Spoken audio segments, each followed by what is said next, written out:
Well, hey there, YouTube. So, I've had a new round of funnies pick up my good old challenge to anti-gay people. What harm does homosexuality actually do? And they've brought out the same old bullshit that I've gone over so many times. It's getting boring. God doesn't like it. Homosexuals spread STDs. Gays can't reproduce. It's not natural. We have scientific data. Bull fucking shit. Number 1, prove there's a deity. Number 2, prove it's your deity. Number 3, prove it's your interpretation of your deity. Or furthermore, check out the video I made before this one, where I jumped those first 2 hurdles for you. And so all you have to do is convince a gay positive Christian that God hates his gays. Because based on the gay positive churches I've talked to over the years and are on my Advice to Parents series, Yahweh loves his gays, and that Yahweh views a pairing as 2 consenting, committed adults. Or at least so that's the interpretation of the Bible that that many churches and many more churches are coming to understand. They're actually looking at those verses within the context of what was going on with the people who, oh yeah, it was being written about or written to. Plus, Jesus never said anything about the gays. Just saying. STDs, yeah, let me see. HIV is primarily being passed along by heterosexuals in Southeast Asia and in Africa, where they kill homosexuals. Yeah, bringing the camera in for dramatic effect. Yeah, AIDS is rampant because the gays. Oh, wait a minute. In those countries where AIDS is out of control, they kill the gays. They just kill us. Well, then women get forced into marriages where we're continually raped, basically, for the rest of our lives. And lesbians are in the lowest risk category for STDs, including HIV and such. Oh, great. There goes my computer. Yeah. I hope you like this view of me. So, yeah, STDs. And they even go as far as to bring up male anal intercourse, like the anus rips and it's not designed for that. What do you think happens when a dude does a chick in the ass? Even the anus of a woman's not designed for that. Well, designed being used very loosely. But, oh yeah, let me tell you something about male anatomy. See, I'm a gold star lesbian. I've never been with a dude. I shouldn't know how it works, but oh yeah, I minored in human sexuality, so I know a thing or two about anatomy. What gay men enjoy out of it? It's not just the penetrative partner who's enjoying it.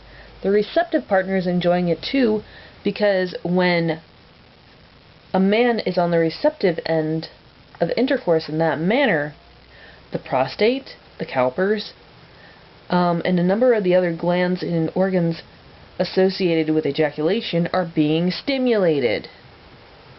Just as when a heterosexual couple engages in anal intercourse, a woman can get sexual pleasure because the Grafenberg's area, the G-spot, which actually is analogous tissue to the prostate, gets stimulated just indirectly through the anal wall. Beyond this, when heterosexuals engage in penile-vaginal intercourse, the vagina rips. It does! Now yeah, the vajayjay is one hell of a tough organ, but it still rips. And therefore, that's how you get transmission of HIV through heterosexual intercourse. And, oh yeah, lesbians don't need to exchange fluids in our intercourse. In digital penetration, digital stimulation, which is basically what I would call lesbian intercourse for the most part. Lesbians make love with their hands.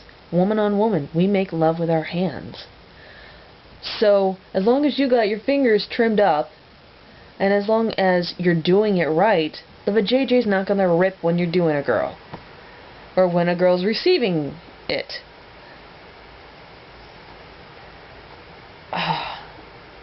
God doesn't like it. Prove that. Prove there's a deity. STDs. No. No, no, no, no, no. Anal sex is nasty.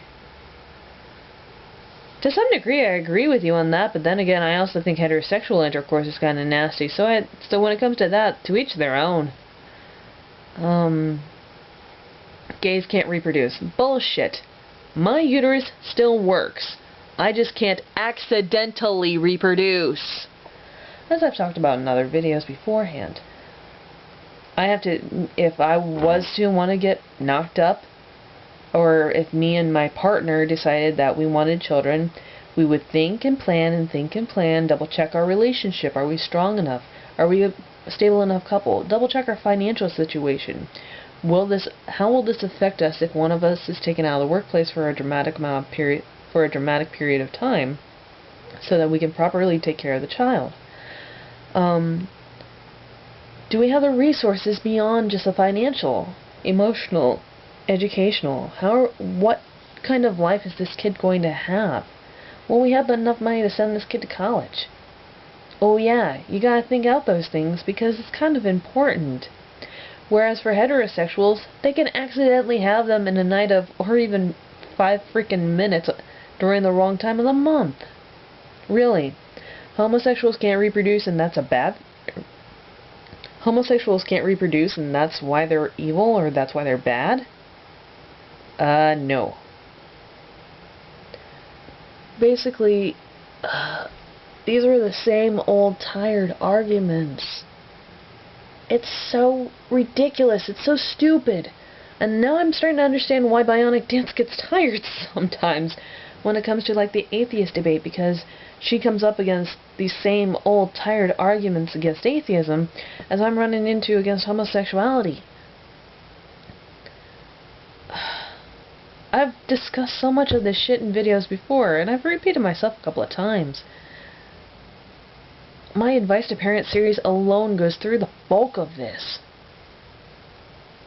So I guess that's the whole YouTube bang your head against a wall.